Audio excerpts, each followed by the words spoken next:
Kemudian saya lengkapi, masih memungkinkan untuk dilengkapi, tapi tidak semua jurnal seperti itu. Kalau nggak lengkap ya karena tadi Pak Wadir mengatakan kayak CP ada 800 artikel, ya udah dia milih aja yang lengkap daripada milih ngurusin hal-hal kecil. Jadi kadang-kadang di-reject karena tidak lengkap, dan hal ini sangat disayangkan karena uh, tentunya kan kita sebenarnya bisa mengoptimalkan. Lalu bahasa Inggrisnya sekelas kok kurang memadai, jauh dari standar. Ini juga bisa menjadi tidak diterima. Oleh karenanya kita juga perlu ada strategi-strategi untuk memperbaiki bahasa Inggris kita, karena kita sama-sama bukan penutur asli bahasa Inggris ya, atau ilustrasi-ilustrasi yang tidak jelas dalam dalam tulisan itu, kok gambarnya blurry banget, tidak professional looking dan sebagainya. Kemudian secara umum tidak sesuai dengan panduan penulisan di jurnal tersebut, referensi yang tidak memadai dan sebagainya. Hal seperti ini kalau banyak artikel saingan kita tentu membuat kita tidak diterima. Kemudian yang kedua, ini juga sudah disampaikan Pak Wadir dan nanti juga mungkin akan disampaikan Bu Mita karena sangat penting. Dalam memilih jurnal kita harus membaca adalah aim dan scope-nya. Tujuan dan jurnal seperti apa? Khusus itu cuma musim aja, Bang. Mohon maaf, ini kayaknya ada yang bocor ya. Aim dan scope. Mohon maaf, ini katanya Mas Didik bisa di-mute ya. Kita harus melihat aim dan scope-nya jurnal tersebut. Kalau contoh yang di blog Elsevier yang saya rujuk, ini contohnya ada jurnal yang namanya Cardboard. Kayaknya Pak Peter yang nulis blog tersebut adalah editor dari jurnal tersebut. Misalnya jurnalnya judulnya karbon yang scope-nya adalah tentang sintesis atau kimia karbon begitu. Kalau kita nulis yang tidak tentang karbon kan ya dia nggak akan nerima gitu. Kita harus aware pada hal tersebut. Kemudian kalau misalnya jurnalnya tentang sintesis karbon, kita nulis karbon tapi kok bukan secara sintesis karbonnya, tapi misalnya pendidikan kimia tentang materi karbon atau nilai keekonomian karbon, tentunya itu juga tidak sesuai dengan scope-nya gitu. Jadi scope-nya itu meliputi materi dan juga approach yang akan ditekankan itu apa. Atau lebih lagi, materi ini sudah sering sekali kita menulis materi yang sudah sering sekali ditulis orang. Nah, itu juga kemudian membuat tidak diterima. Tidak lengkap secara keilmuan. Kadang-kadang orang tergoda untuk memotong-motong penelitiannya menjadi banyak penelitian yang kemudian tulisannya menjadi parsial. Tulisan itu berdiri sendiri itu tidak kukuh begitu ya, karena dia sebenarnya temuan itu juga terkait dengan beberapa temuan lain yang tidak dibahas. Nah, ini praktek yang kalau di istilah penulisan namanya slices gitu, diiris-iris kayak selemis gitu. Nah, kalau tulisannya hanya parsial seperti itu juga sukar untuk diterima. Jadi kalau sebelum untuk memotong-motong begitu diperkirakan apakah tulisan kita sudah cukup kuat. Jangan, tidak usah mengejar kuantitas sebenarnya, tapi kualitasnya sudah betul-betul harus terpenuhi. Lalu yang selanjutnya juga metode yang kurang memadai. Kadang ada penelitian yang menarik, eye-catching begitu ya, tapi metode yang dipakai kok kurang pas. Metodenya terlalu sederhana. Nah, kalau metodenya kurang pas, terlalu sederhana, tidak bisa menjawab secara penuh pertanyaan yang diajukan, ini juga merupakan satu flaws yang berat. Karena namanya metode kan sudah dilakukan. Kalau misalnya dipertanyakan, intinya kita kadang harus ambil data ulang. Oleh karenanya memang salah satu hal yang perlu kita betul-betul renungkan ketika kita melakukan penelitian, kita invest semaksimal yang kita bisa di metode gitu ya, kayak bersusah-susah dahulu, bersenang-senang kemudian ya. Metodenya sulit, rumit, tapi bagus begitu. Misalnya ada kelompok kontrol misalnya ya. Saya pernah punya tulisan yang akhirnya bisa berhasil publish tahun 2020, itu setelah ditolak 5 jurnal. Karena waktu itu sampel saya hanya 20, kemudian itu satu kelompok tanpa kelompok kontrol. Nah, itu sudah dibahas berkali-kali oleh beberapa artikel jurnal yang menolak ya, itu dianggap kurang layak begitu ya. Nah, akhirnya saya harus make up, harus memperbaiki betul-betul segi-segi yang lain, menguatkan betul-betul yang segi yang lain untuk mengkompensasi metode yang kurang baik tersebut. Dan akhirnya setelah terseok-seok ya pada jurnal kelima, mungkin dalam kurun waktu 1 tahun atau 1,5 tahun, akhirnya sudah dapat rumah. Nah, itu kemudian menjadi pelajaran besar bagi saya. Kadang-kadang itu mending bersusah-susah dahulu tapi bersenang-senang kemudian ya, daripada melakukan penelitian yang just so-so begitu, yang tidak bagus begitu ya. Seperti itu. Kemudian ada juga yang sebenarnya metodenya sudah baik, tapi kita tidak cukup menulis dengan detail yang membuat metode penulisan metode kita tuh bisa direplikasi orang, bisa direplikasi orang. Ini kalau saya sendiri seperti itu. Sering sekali saya tuh melakukannya cukup detail, tapi ketika menulis yang draft awal itu saya tidak jelas begitu, karena dalam pikiran saya sudah jelas begitu, tapi ternyata kemudian kalau dibaca orang lain belum tentu jelas. Nah, ini kemudian kita harus menulis ulang sehingga betul-betul prosedur yang kita tuliskan itu betul-betul lengkap, detail, dan bisa replicable.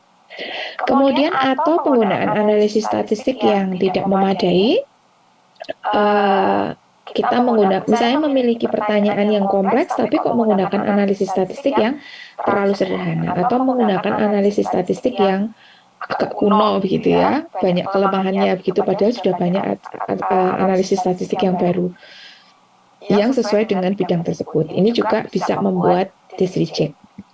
Kemudian selain itu kesimpulan yang diambil yang kurang tepat, yang kurang pas, tidak sesuai dengan pertanyaan penelitian, tidak sesuai dengan, tidak didukung oleh data-data penelitiannya dan sebagainya, atau overstretch. Jadi pertanyaannya apa, datanya apa, tapi kemudian kita overclaiming begitu, itu juga membuat salah satu alasan membuat artikel kita tidak diterima.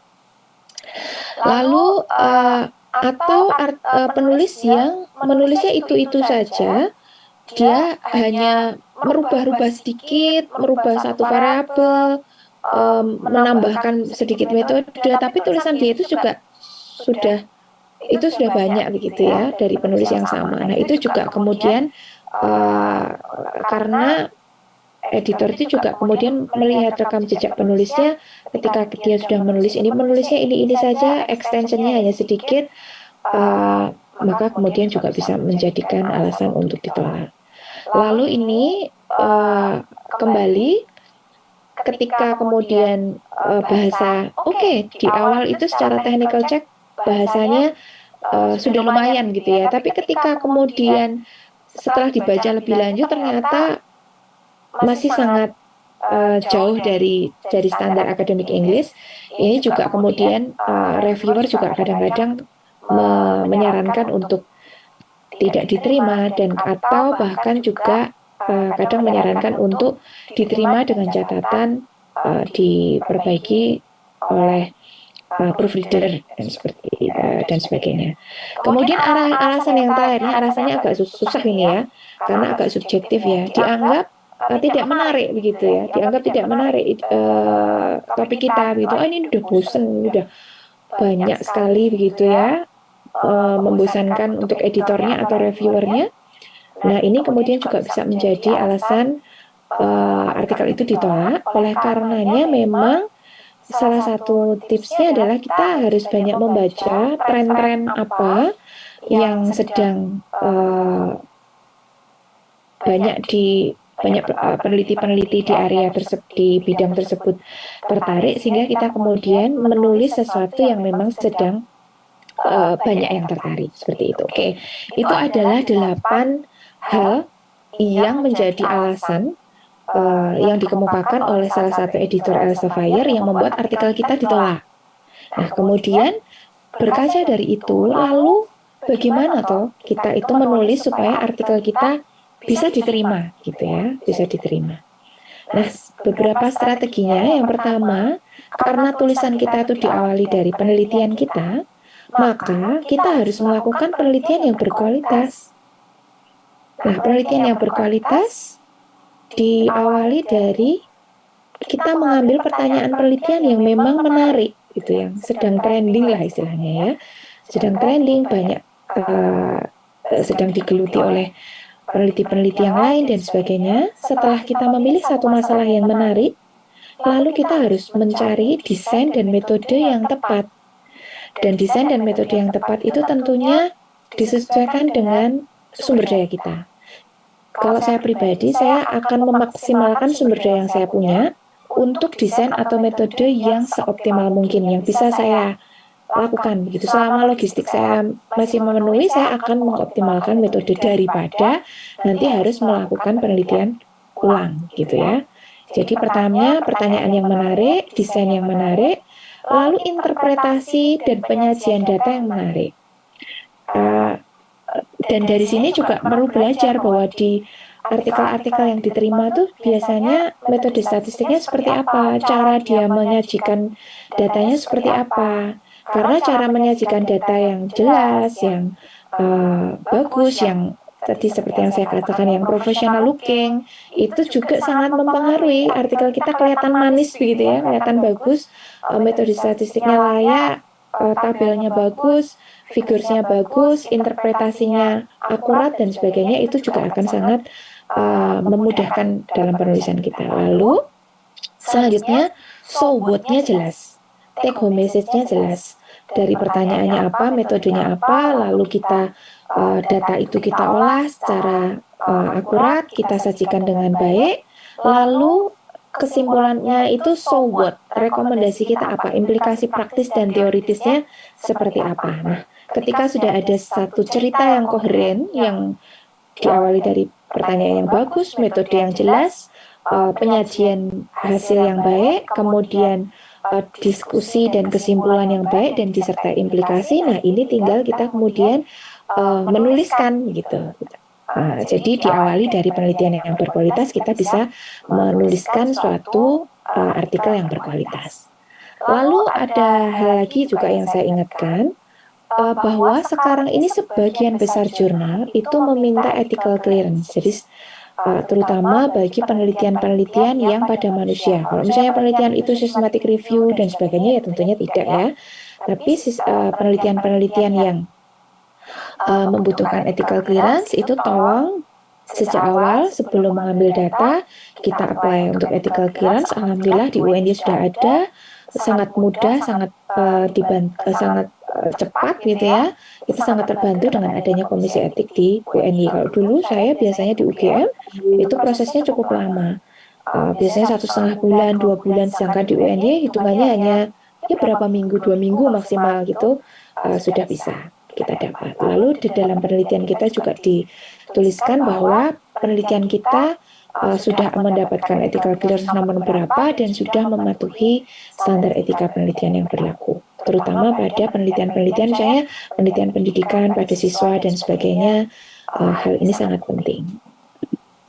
Lalu kemudian tadi penelitian yang berkualitas merupakan satu modal besar untuk menyusun manuskrip yang berkualitas yang menjadi modal kita untuk menghadapi editor, menghadapi reviewer dan sebagainya. Lalu bagaimana menulis yang berkualitas?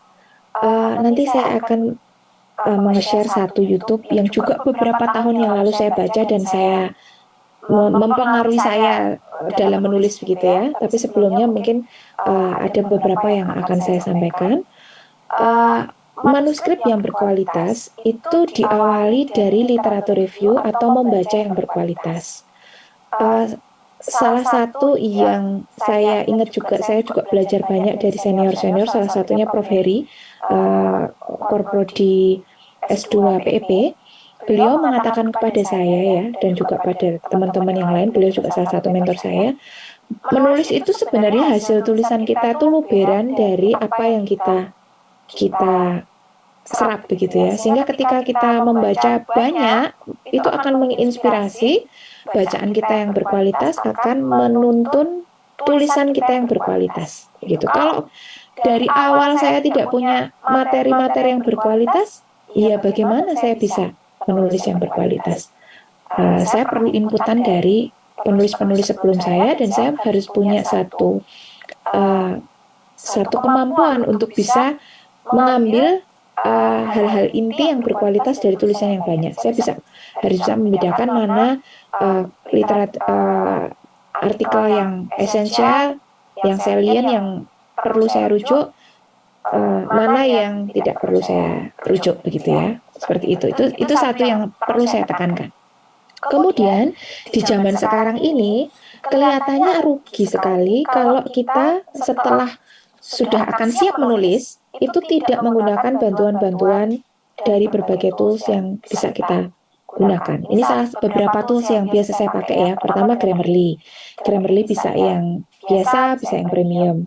Kemudian Guildbook untuk paraphrasing. Kemudian reference manajernya biasanya yang sering dipakai itu Mendeley, tapi kebetulan saya menggunakannya Endnote begitu ya. Saya rasa Mendeley, Endnote, Zotero, apapun itu bagus-bagus saja. Kemudian saya juga menggunakan beberapa AI yang saya pakai itu Elicit, SciSpace, dan ChatGPT. Ini 3 AI yang saya pakai. Tapi masih banyak AI yang lain yang bisa dipakai gitu ya. Kita kan tergantung kadang-kadang saya belajar terlalu banyak AI gitu juga nggak banyak waktu begitu ya. Sehingga ya sudah, ini sementara saya merasa cukup dengan 3 ini, saya akan fokus pada 3 ini, dan ini sangat membantu saya dalam menulis, sangat mempercepat saya dalam meringkas literatur, sangat membantu saya dalam membaca dengan cepat, karena dengan Elicit atau SciSpace seperti itu, ketika ada tulisan PDF begitu, ketika saya tanya berapa jumlah sampelnya begitu ya, karena saya ingin membaca 5 artikel hari itu, ketika saya membacanya kok nggak bisa, saya skip, kok nggak ketemu ya. Nah itu kemudian saya tanya berapa sih jumlah sampelnya, nah dia bisa menjawab. Jadi bisa sangat membantu. Kemudian Elicit dan SciSpace juga bisa meringkaskan untuk saya. Lalu untuk ChatGPT, kadang-kadang saya ada sesuatu hal yang ingin saya jelaskan gitu ya, tapi namanya bahasa Inggris bukan bahasa ibu saya. Saya meminta untuk ChatGPT untuk menjelaskan, dan kemudian saya baca. Oh, bukan ini maksud saya. Saya kemudian merevise. Tolong dikaitkan dengan subjek ini gitu ya. Terus ini belum. Sehingga pikirannya tetap pikiran saya, bukan ini berarti kita tidak berpikir, tidak, tapi ChatGPT juga bisa membantu kita untuk menstruktur kita pola pikirnya, tapi kemudian bahasanya dan sebagainya bisa dibantu oleh ChatGPT. Kadang-kadang ChatGPT menuliskannya terlalu banyak pronounnya, misalnya ya, ada kata gantinya, saya nggak ingin ada pronounnya, kita ganti hilangkan pronoun gitu, atau buat ini lebih singkat, buat ini lebih akademik dan sebagainya. Nah setelah hasilnya ada, lalu kemudian kita paraphrase, kita permak, baru kita paragraf itu kita masukkan ke tulisan kita. Nah sementara ini saya seperti itu. Untuk tahun-tahun terakhir ini sudah ada AI. Dulu kan tidak. Dulu kan betul-betul itu pikiran saya sendiri dengan maksudnya bahasa saya sendiri. Kalau pikirannya tentu memang pikiran kita ya, masih tetap pikiran kita ya. Tapi dengan keterbatasan bahasa itu, menurut saya penggunaan AI ini sangat bisa kita optimalkan. Nah, ini mungkin saya akan share sedikit walaupun tidak full ya, karena waktu saya hanya 40 menit. Saya akan share satu YouTube yang juga mempengaruhi saya dalam menulis. Apakah sudah tershare YouTube yang maksud? Sudah. Sudah ya? Sudah. Ini tulisan dari Prof.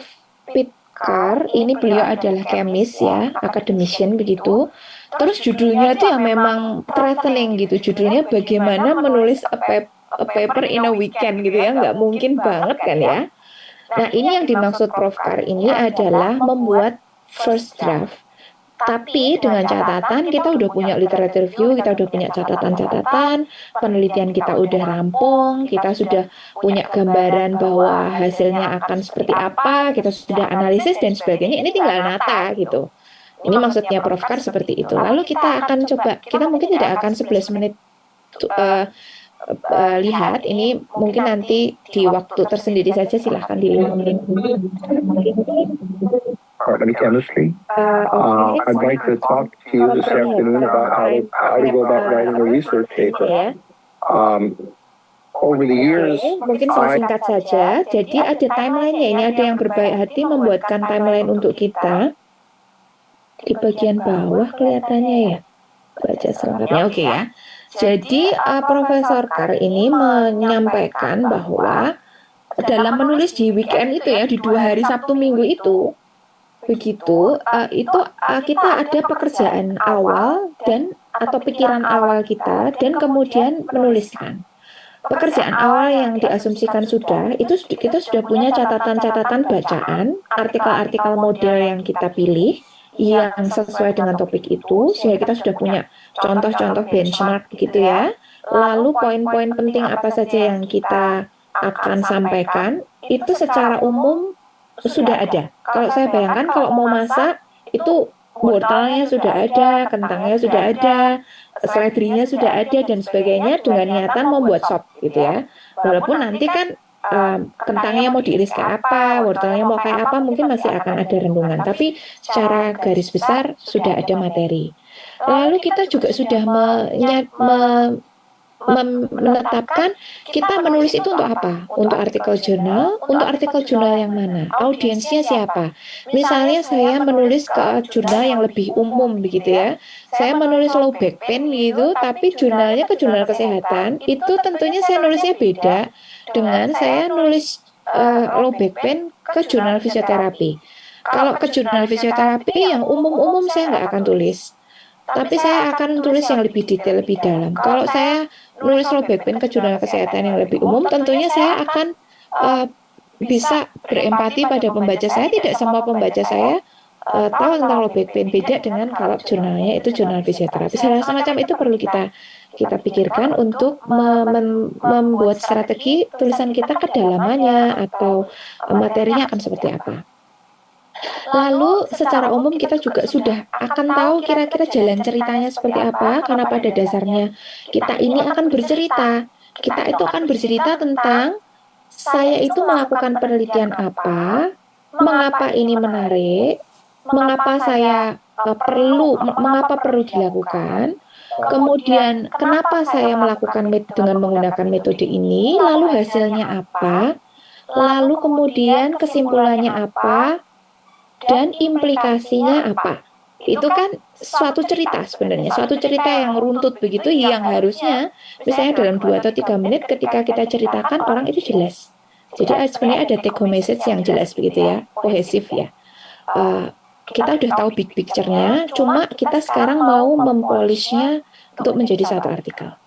Nah, untuk yang how to write a paper in a weekend ini kita sebenarnya belum sampai detail sekali. Kita hanya misalnya mengawali dari Jumat malam gitu ya. Kita punya target Minggu sore itu initial draft atau draft awal itu sudah jadi. Nah, caranya seperti apa? Profesor Dekar mengatakan pokoknya mulai begitu ya. Karena memang mulai itu yang paling susah. Kita tuh procrastinate kayak saya ya, saya ibu-ibu di rumah ya. Jadi kadang-kadang untuk mau mulai nulis aja, oh itu kayaknya kotor, nyapu dulu atau gimana gitu ya. Kadang-kadang itu salah satu barrier psikologis yang harus ditembus. Begitu sudah ditembus, nah itu kadang-kadang menjadi lebih mudah begitu. Jadi pokoknya harus ada niat kuat untuk mulai, itu yang pertama. Just get started, stop procrastinate gitu ya. Get started dan kemudian pada weekend itu kalau kita belum punya first draft, itu forget tentang perfeksionisme. Jadi kita harus punya mindset bahwa yang penting selesai. Jadi jangan dulu harus semua sentence itu bagus, jangan sampai semua tabel itu sempurna, tidak. Kalau enggak itu nggak akan selesai dalam weekend itu gitu ya. Yang terpenting ketika sudah mulai, lalu kita buat outline yang jelas, buat draft yang jelas. Kira-kira saya akan menyelesaikan malam ini sampai mana, besok Sabtu siang, Sabtu malam sampai mana, Minggu sampai mana, sehingga Minggu malam itu first draft itu sudah ada wujudnya begitu ya. Kemudian ketika introduction kira-kira saya akan mengatakan yang paper ini. Ketika method saya akan mengatakan study desainnya, participation-nya, sample size-nya, kemudian statistical analysisnya, dan sebagainya. Kemudian nanti untuk resultnya tabelnya akan ada 2 tabel, kemudian akan ada 1 gambar, Kemudian discussion-nya ini adalah paper-paper yang saya simpan untuk membuat discussion. Saya sudah buat tabel tentang hasil-hasil paper sehingga hasil saya bisa langsung saya compare dengan tabel itu. Saya sudah menyiapkan referensinya di reference manager dan sebagainya. Itu sudah di outline. Dan kemudian setelah di outline kita jadi tahu the bigger picture, kita itu masih memerlukan apa, sehingga ketika misalnya Jumat malam selesai itu, oh saya sekitar 10%, 20% dari tas saya. Dan kemudian ketika kita mulai besok Sabtu pagi, itu kita udah tahu kita kurang mana. Sabtu malam, Sabtu. Nah, ini misalnya kita memang menginginkan untuk draft pertama itu segera tercapai, itu seperti itu. Nah, sehingga alur pikiran kita tuh kita bukannya saya mau nulis apa ya, bukan itu, tapi saya mau nulis yang mana dulu ya. Jadi kita itu sudah tahu apa yang akan kita tulis. Dan kemudian yang kita lakukan adalah kita membagi waktu, membagi fokus secara adil, sehingga kemudian target kita terpenuhi, seperti itu. Nah, kemudian secara lebih detail, algoritma dari Profesor Khan ini mengatakan biasanya menulis introduction itu sulit begitu ya.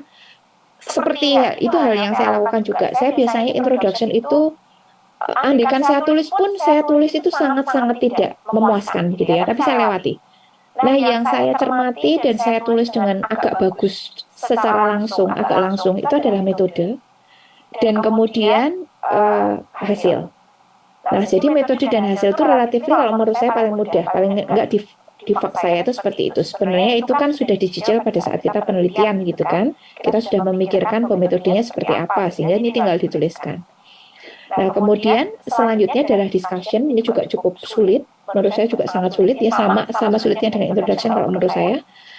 Biasanya saya nulisnya dari metode, result, discussion, kemudian baru introduction, terakhir baru abstract. Seperti itu. Nah, kemudian setelah draft itu selesai, apakah tulisan kita selesai? Ya belum. Kalau saya pribadi biasanya rata-rata ya saya merevise itu 10 kali lah. Kalau saya ya. Mungkin kalau yang sudah berpengalaman mungkin lebih cepat begitu ya. Nah, itu kita harus selalu rewrite dan sebagainya sehingga kemudian sampai ke tatanan yang sudah lumayan pantas untuk di-submit. Tapi juga kita memang harus tahu kapan berhenti ya. Tidak kemudian, saya rasa kalau tulisan saya mau di-revise berkali-kali pun juga nggak akan pernah sempurna begitu. Sampai tahap tertentu, kita kemudian juga harus ganti pekerjaan yang lain, maka kemudian harus di-submit begitu. Nah, kemudian setelah menulis yang tadi ya, seperti yang untuk AI ini, mohon nanti dilihat sendiri, ini tentang AI, ini ada satu YouTuber yang Pak Andi Stapleton, ini juga chemist juga kebetulan, dia ini saya belajar elicit, belajar size space, ini dari Pak Andi, monggo nanti. Dia tidak hanya mengajari elicit, mengajari size space, banyak sekali yang lain. Monggo silahkan mas-mas dan mbak-mbak yang masih muda-muda ini, saya yakin otaknya lebih fluid untuk hal-hal semacam ini ya. Kalau saya yang sudah degeneratif ini masih berjuang lama untuk bisa menguasai. Tapi kalau yang lebih muda kan biasanya lebih cepat. Nah, ini investasi yang berharga menurut saya untuk membantu kita untuk menulis, untuk AI ini. Lalu setelah kita menulis, itu tadi bahwa sebenarnya it's about telling story. Kita harus meyakinkan bahwa tulisan kita itu kohesif gitu, menjelaskan hal yang sama, nggak kemana-mana gitu ya. Lalu periksa tata bahasa, biasanya saya periksa tata bahasa awalnya dari Grammarly dan sebagainya, atau dibaca lagi secara ulang. Apabila kita punya teman, saya juga pernah memanfaatkan unit layanan bahasa gratis di UNY, juga saya pernah dibantu dari unit layanan bahasa juga. Lalu revisi berkali-kali. Itu strategi yang ketiga ya. Tadi strategi yang pertama, penelitian yang berkualitas, etik clearance disiapkan, kemudian manuskrip yang berkualitas, tulis abstrak yang berkualitas juga, karena abstrak ini etalase kita gitu ya. Orang tuh bacanya di abstrak dulu. Kalau abstraknya saja sudah membingungkan, abstraknya ini nggak jelas, itu ya sulit buat meyakinkan kalau tulisan kita bagus gitu. Sehingga buat abstrak tuh mungkin bisa paling tidak seharian sendiri dibaca lagi dan sebagainya. Di abstrak itu sudah ada little bit background, tujuan, kemudian metodenya. Nah, metode ini bagaimana metodenya komplit tapi concise. Nah, kan susah ya, udah suruh komplit tapi concise lagi. Jadi kita harus menjelaskan mana-mana yang penting begitu, yang mana-mana yang harus ada. Ya tentunya studi desain ya harusnya ada, jumlah partisipannya tentunya ada, instrumennya apa, outcome-nya apa, lalu di outcome assessment schedule-nya misalnya diukur beberapa kali itu kapan saja, dinilai dengan statistik apa begitu. Kita coba tulis yang komplit tapi dengan bahasa yang seringkas mungkin, sehemat mungkin, seefisien mungkin.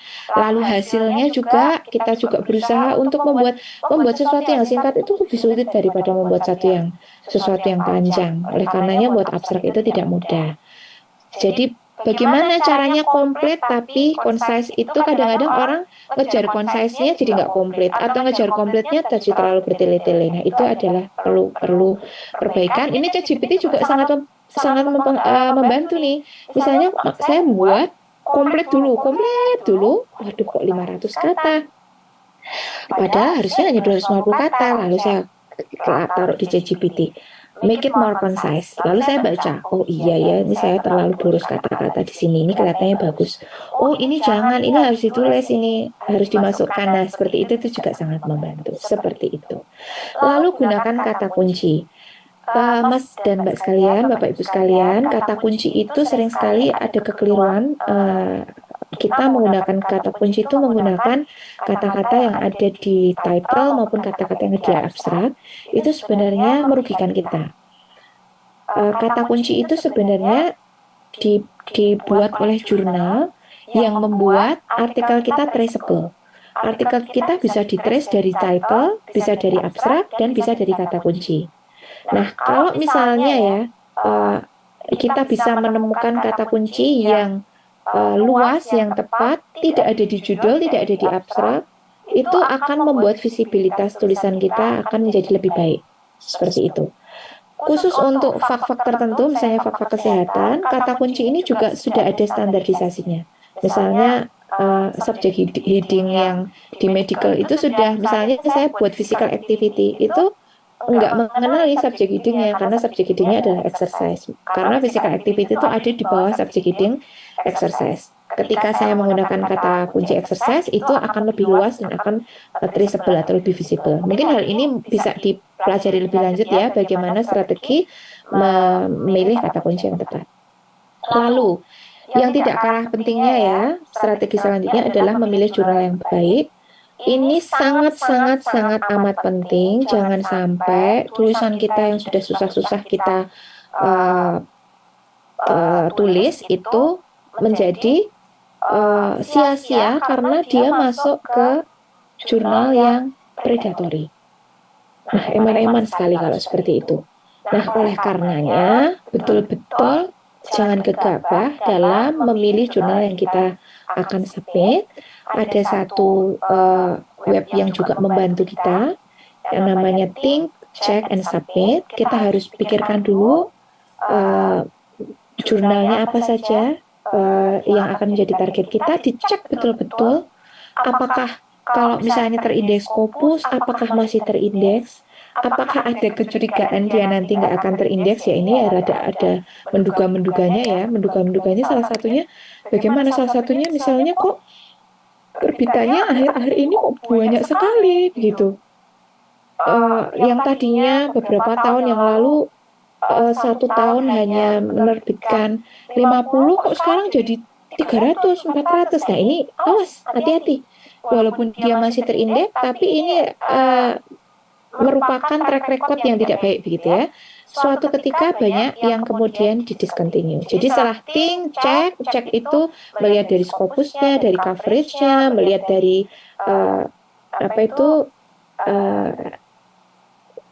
trennya, dia menerima berapa per tahun, lihat di Simago juga, lihat di build list, di list jurnal predatory, apakah dia masuk dan sebagainya. Pokoknya kayak cari jodoh lah ya, bobot, bebet, bibitnya yang betul-betul baik baru kita submit. Untuk menghindari kita broken heart ya, udah sulit susah-susah, oh kok ternyata masuk ke jurnal predatory, seperti itu.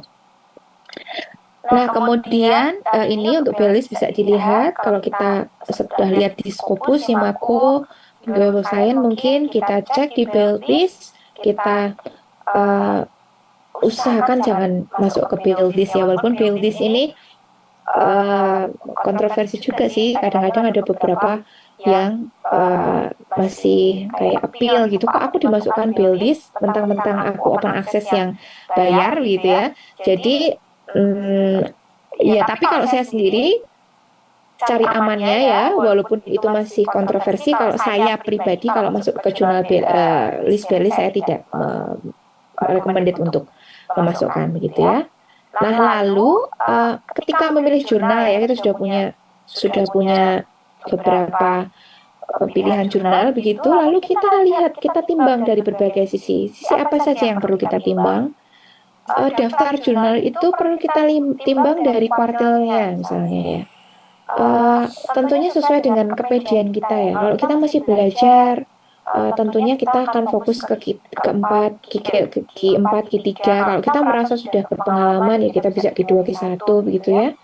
Lalu selain itu fokusnya yang paling pas dengan tulisan kita tuh fokus yang mana begitu. Kita betul-betul lihat aim dan scope-nya yang paling dekat dengan fokus kita itu yang mana. Lalu kita pertimbangkan APC-nya. Kalau sudah diterima, apakah kita mampu membayar APC-nya? Ini kalau buat Bu Intan sangat-sangat penting ini. Saya punya budget tertentu begitu. Oke, nggak apa-apa saya bayar. Tapi saya mampunya bayar sesuai dengan keekonomian saya sekian. Kalau sudah $2.000, apalagi $3.500, $1.000 itu saya udah mahal banget ya. Nah, itu saya tentunya, oh enggak lah, saya enggak mampu untuk ini begitu ya. Saya pertimbangkan ke APC yang lebih murah atau justru yang free begitu ya. Kalau ada yang free itu biasanya saya coba-coba dulu yang free.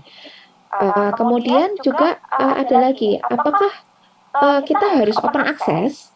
Apakah jurnal kita itu, kalau kelihatannya kalau mahasiswa nggak harus open access, subscription based yang nggak tulisan artikel itu nggak bisa dibaca oleh pembaca, itu juga boleh gitu ya. Jadi kalau saya pribadi, daripada APC yang mahal-mahal, kalau saya menemukan jurnal yang kok bobot bibit-bibitnya bagus, topiknya skupnya bagus, kemudian dan sebagainya, saya daripada bayar mahal-mahal mending ke subscription base yang gratis walaupun jurnal saya tidak bisa dibaca.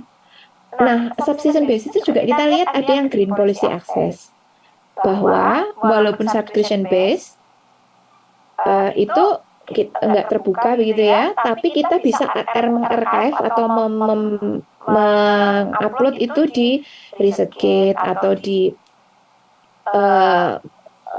media yang lain dengan catatan bukan yang versi asli, bukan yang versi yang punyanya jurnal. Jadi yang versi yang kita submit itu boleh, itu namanya grant of selection walaupun ada embargo period dan sebagainya. Jadi ini pertimbangan ya. APC, saya sebentar ya.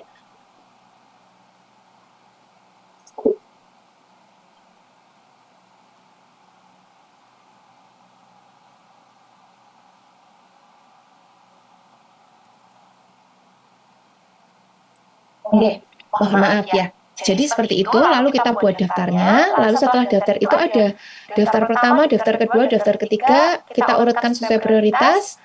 Artinya ketika kita submit di satu jurnal, kita siap mensubmit, kita siap ditolak. Itu yang mentality yang harus kita bangun. Karena kemungkinan itu selalu ada dua, diterima atau ditolak. Kalau ditolak, nggak apa-apa sedih, nggak apa-apa ya, bete ya. Tapi kita begitu bete, begitu sedih, harus kita kemudian ditolak apa? Ditolak mungkin karena ada beberapa hal yang perlu kita perbaiki, kemudian kita resubmit ke jurnal yang pilihan kita yang kedua sudah kita rencanakan. Kok ditolak ini, kita ke ini, kita ini itu sudah kita rencanakan. Lalu kemudian ini tadi beberapa strategi, tentu strategi dasarnya adalah bahwa tiap jurnal itu memiliki author guideline yang berbeda-beda, kriteria atau syarat yang berbeda-beda. Ketika misalnya ya jurnal kita ketolak, kemudian kita resubmit ke jurnal yang lain, tentunya kita harus melakukan penyesuaian-penyesuaian agar sesuai dengan artikel guideline. Lalu yang tidak kalah pentingnya, ketika kita udah naksir satu jurnal yang kita ingin submit, kita harus baca-baca utamanya jurnal artikel-artikel pada arsip jurnal tersebut. Lalu kita melihat sebenarnya mereka diterima tuh levelnya kayak apa sih? Coba kita evaluasi dengan tulisan kita tuh comparable nggak sih? Usahakan comparable, kalau bisa lebih bagus ya. Tapi paling nggak comparable gitu, jangan sampai lebih buruk lah gitu kan. Lalu dan kemudian juga kita pilih artikel-artikel yang sejenis, tidak harus dari archive jurnal yang kita pilih kalau yang ini. Yang menjadi artikel model yang kemudian kita bisa mix and match approach-nya, sehingga kemudian approach kita itu mengikuti beberapa artikel model yang baik.